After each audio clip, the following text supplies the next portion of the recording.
मुंबई महानगरपालिका निवडणुकांचा धुरोळा उडतो आहे आणि प्रत्येक उमेदवार हे आपला कसा विजय होईल यासाठी प्रयत्न करतोय. कलिना विधानसभा मतदारसंघातील प्रभाग क्रमांक 166 मध्ये महाराष्ट्र नवनिर्माण सेनेचे उमेदवार राजन खैरनार हे निवडणुकीच्या रिंगणात उतरले. तर त्यांच्यासोबत त्यांची टीम म्हणजे महाराष्ट्र नवनिर्माण सेनेचे जे माजी विभागाध्यक्ष संदीप उडगी देखील त्यांच्या सोबत काम करताना या सर्व प्रभागामध्ये आपल्याला पाहायला मिळालेले आहेत. एकूणच काय सांगाल, मुंबई महानगरपालिकेची निवडणूक जाहीर झाली त्यानंतर तुमच्या प्रभागामध्ये एक उत्साहाचं वातावरण निर्माण झालं, कारण की ती जागा होती ती तुमच्या पक्षाला मिळाली. कशा प्रकारचा एकूणच प्रचार या तुमच्या प्रभागामध्ये राहिलाय? राजन खैरनार हे आमचे जुने मित्र आहेत. पक्षाकडनं जेव्हा त्यांना उमेदवारी देण्यात आली, प्रथम गोष्ट म्हणजे आपल्या हा 166 मध्ये महाराष्ट्र नवनिर्माण सेनेला सीट मिळाली म्हणून उत्साह निर्माण झाला. आणि राजन खैरनारच्या बरोबर आम्ही सगळेजण, माझे पदाधिकारी, सर्व पदाधिकारी जे आहेत ते सर्व एकदम जोशाने आणि जल्लोषाने मध्ये काम करत आहेत. राजनजीच्या प्रचारासाठी प्रत्येक प्रचारामध्ये आमचा एक एक कार्यकर्ता सतत त्यांच्याबरोबर प्रचारामध्ये फिरत आहेत.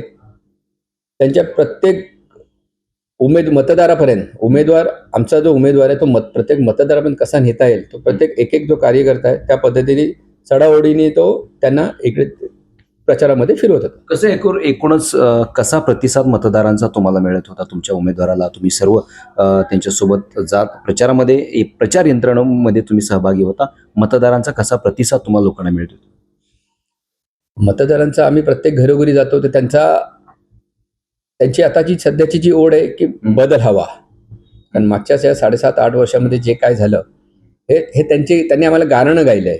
जसं एखादा व्यक्ती देवासमोर गाणं गातो त्या पद्धतीत आमच्या पुढे त्यांनी गाणं गायलंय की बाबा मागच्याला आम्ही तुमच्याच पक्षाचा होता, आम्ही त्यांना निवडून दिलं, पण त्यांनी हे ह्या प्रकारे केलं, पुढे काय? त्यामुळे हा बदल तुम्हाला नक्की निश्चित येईल. आम्ही संदीप उडगींनी प्रत्येक मतदारांना ग्वाही दिलेली आहे की राजन खैरनार हे निवडून आल्यानंतर ज्या पद्धतीत महाराष्ट्र नवनिर्माण सेना, राजसाहेब यांची जी धोरणं आहेत, प्रत्येक घरामध्ये जाऊन, प्रत्येक गल्लीमध्ये जाऊन त्यांची ज्या काय सुखसोयी आहेत, काय गोष्टी आहेत, त्या गोष्टींकडे आम्ही स्वतः जातीने लक्ष देणार आहे. राजसाहेबांनी आम्हाला स्वतःला ग्वाही दिलेली आहे की बाबा निवडून आल्यानंतर ह्या गोष्टीवरती तुम्ही तिथले प्रतिनिधी त्यांनी त्या गोष्टीवरती लक्ष द्यावं. आणि भले राजनजी शिवसेनेचे पदाधिकारी असले तरी त्या गोष्टीवरती आमचं लक्ष असणार आहे की राजनजी हे आमच्या पक्षाच्या वतीने उमेदवारी लढवतात, ते जिंकून तर नक्कीच येणार आहेत. कारण दोन्ही ठाकरे एकत्र आहेत.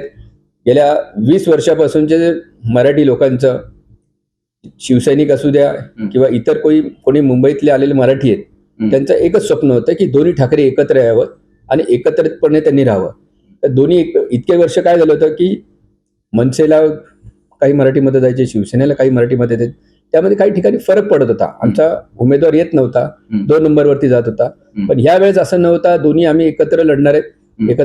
विजय हा निश्चितच आहे. तुम्ही विजय हा निश्चित असं म्हणताय, परंतु एकेकाळी तुमच्याच पक्षातले असणारे संजय तुरडे हे आता शिवसेना शिंदे गटामध्ये आहेत. ते देखील तुमच्या समोर निवडणुकीच्या रिंगणात उतरले. दुसरीकडे काँग्रेस आहे, अजित पवार गटाचे उमेदवार आहेत, अपक्ष तितकेच आहेत. तरी देखील याच्यामध्ये तुम्हाला वाटतं की तुमचा विजय निश्चित होईल आणि तुमचे जे विरोधी पक्ष आहेत, शिवसेना शिंदे गटाचे उमेदवार संजय तुरडे यांनी देखील या प्रभागामध्ये अनेक वर्षांपासून ते कामं करतायत. अनेक वेगवेगळ्या ठिकाणी त्यांनी कामं केलेली आहेत असा त्यांचा अहवाल देखील आहे. काय वाटतं तुम्हाला, तुमचा विजय होईल असं वाटतं? आमचा हा विजय निश्चित आहे. कारण आम्हाला आमचे मतदार, ठाकरेंची मतदार हे विजयाच्या दिशेने आहेत आणि हा विजय आमचा जल्लोष या 2 दिवसात तुम्हाला दिसेल. पहिली गोष्ट, जो उमेदवार आहेत आमच्या प्रतिस्पर्धी ते स्थानिक नाहीये, ते चेंबूरचे आहेत. ते फक्त एक 8 तासाच्या ड्युटीसाठी येत होते. 8 तास सकाळी आले 10 वाजता, संध्याकाळी 6 वाजता निघून जात होते. त्यामुळे त्यांच्याकडे कुर्लेकर किंवा आपला बैल बाजार ह्या परिसराकडे लक्ष नव्हतं. त्यांचे ते काहीतरी इथे विषय घडला, काही गोष्टी झाडल्या, एखादा हॉस्पिटलमध्ये काही त्यांना गरज भासली किंवा एखादं बाकी इतर पोलीस स्टेशनवर, तर तिथून ते चेंबूरवरून फोन, काय आपल्या लाडू पेड्यांकडे फोन जायचे. मग त्याच्यावर होते. स्वतः उमेदवार जातीने हजर नव्हते. आमचा जो उमेदवार आहे किंवा मी आहे, आम्ही हे कुर्ल्यात राहणार आहे, आम्ही प्रभागात राहणार आहे. प्रत्येक गोष्टीवर आमचं लक्ष असतं. आणि राहिलेलं त्यांच्या कामाची गोष्ट, तुम्ही इंटरव्ह्यू घेतलेत, तुम्हालाही माहिती आहे लोकांनी काय सांगितलं त्यांच्या कामाबाबत, की त्यांनी काय कामं केलेत काय नाही. त्यांची एक सवय, खोटं बोला पण रेटून बोला. कामं दुसऱ्यांनी केली पण ती दाखवली आम्ही केली. त्या पद्धतीने त्यांनी कामं, लोकांना सगळ्यांना माहिती आहे कोणी कामं केली काय केली नाही. जी जनता है, जनता सब जानती है टाइम पे क्या करने का है. तुमच्या एका प्रचार रॅलीमध्ये जे आता प्रतिस्पर्धी आहेत मिनल तुर्डे, त्यांच्यावर त्यांच्या जी आर्थिक संपत्ती आहे ती भरमसाठ वाढली अशी वर्तमानपत्राची पत्रकं तुम्ही दाखवली. 76 लाखाची त्यांची पूर्वीची प्रॉपर्टी होती ती आज 55 कोटीपर्यंत गेली. अशी तुम्ही पत्रकं तुमच्या प्रचार यंत्रणामध्ये वापरलेली आहेत. तुम्हाला वाटतं की बाबा ही वापरणं योग्य आहे, संयुक्तिक आहे असं वाटतं? ही वापरणं योग्य आहे की अयोग्य हे मला माहिती नाही. पण तुमची जर जेवढी 75 वरून 54 कोटीवरती तुमची प्रॉपर्टी गेली, ही प्रॉपर्टी गेली तुमच्या मेहनतीवरून गेली किंवा कशावरून गेली ह्याच्याचा आमचा आक्षेप नाही. आमचा आक्षेप हा आहे की जेव्हा एका जनतेने तुम्हाला निवडून दिलं, इथल्या प्रभागाच्या जनतेने निवडून दिलं, जनतेचे निवडून दिल्यानंतर तुम्ही एखाद्या जेव्हा तुमच्याकडे येते काही लोक येतात, काही मंडळ येतात तुमच्याकडे, साहेब आमचा हा विषय आहे, आमचा पॅसेज बनवणं आहे, आमचं गटार बनवणं आहे किंवा आमचं शेड टाकणं आहे, त्यावर तुम्ही उत्तर दिलं की नाही माझ्याकडे फंड नाहीये. बाकी आम्ही जी कामं केली आमच्याकडे फंड नव्हते ना, संदीप हुडगेकडे फंड नव्हता, आम्ही आमच्या खिशातून पैसे केले. का त्या 75 करोड मधून किंवा 54 करोड रुपयामधून तुम्ही 5 लाखही खर्च करू शकलात नाही? म्हणजे तुमच्या जनतेकडे कौल कसा असतो, जनतेकडे तुमचं काय म्हणणं आहे की आम्हाला वरून पैसे दिले तेव्हा तुमच्या मेहनतीचे पैसे नाही दिले. तुमच्याकडे जे 54 करोड रुपये जे आलेत, हा जनतेने मतदान केलं तेव्हाच तुमच्याकडे ते 54 करोड रुपये आले. हे 54 कोटी जे रुपये आले ते जनतेच्या मतावरती मिळवलेले तुम्ही, ते तुमचे स्वकष्टाचे नाही ना. तुमच्या अगोदर तुम्ही काय होतात, 75 लाखावर होतात. आज नगरसेवक झाल्यावर तुम्ही कोटींवर आलात. म्हणजे हा पैसा कुणाचा? जेव्हा जनतेने तुम्हाला मानसन्मान दिला, जनतेने तुम्हाला निवडून दिलं, त्या जनतेच्या ज्या फंडावरती तुम्ही फंडाचा वापर लोकांच्या कामासाठी न केला, तो पैसा तुम्ही तुमचे घर बनवले, तुमचे वाईन शॉप बनवले, हे जनतेच्या पैशातूनच तुम्ही बनवलेले. अनेक विकास कामाचा ज्यावेळेस कार्य अहवाल लोकांनी पाहिला तर त्यांचं असं मत आहे की विकास कामं आम्ही केलेले, ज्या वेळेस रस्ते असतील किंवा बाकीच्या ठिकाणी वर्तमानपत्रामध्ये त्यांचे समजा वर्तमानपत्रामध्ये त्यांच्या बातमी आल्या किंवा कार्य अहवाल प्रसिद्ध झाले, याच्यावर काय तुमचा आक्षेप आहे? पहिली गोष्ट तर त्यांचं ऑफिस कार्यालय MN रोडवर आहे, मगन नथुराम मार्ग. ते जवळ 8 वर्ष झाले तिथे नगरसेवक होते.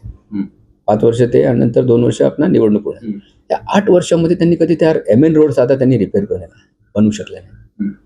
ते गेल्यानंतर तिथल्या काही इंटरनल वाद होते, ते वाद संदीप हुडगी आणि माझ्या मनसेच्या पदाधिकाऱ्यांनी मिळून ते वाद मिटून आम्ही 2024 मध्ये त्या MN रोडचा नारळ फोडला. त्याचे पुरावे दाखल केलेले आहेत, पुरावे त्यांना दिलेत, आमच्याकडे आहेत. ते नारळ फोडून आम्ही तो स्वतः उभारून कामं करून घेतलेली आहेत.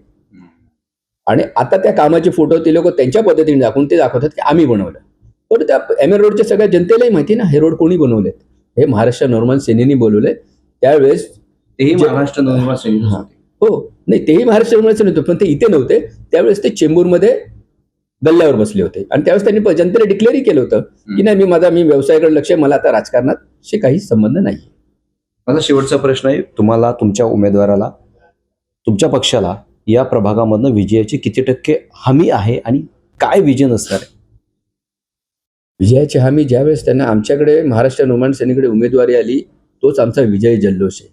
आणि दोन्ही ठाकरे यांचं स्वप्न होतं, जनतेचं स्वप्न होतं दोन्ही ठाकरे यावेत. तो आम्हाला महाराष्ट्र नवनिर्माण सेनेला मिळाला, तो आमचा विजयच आहे. धन्यवाद तुम्ही आमची संवाद साधल्याबद्दल. हे होते महाराष्ट्र नवनिर्माण सेनेचे माजी विभागाध्यक्ष संदीप हुडगी. त्यांचे उमेदवार या प्रभागामध्ये निवडणुकीच्या रिंगणात उतरलेत आणि त्यांना विजयाची पूर्ण खात्री आहे. मात्र 16 तारखेला नेमका गुलाल या प्रभागामध्ये कोण उधळतोय हे देखील पाहणं महत्त्वाचं आहे. मी गुणवंत दांगड, DRV न्यूज, मुंबई.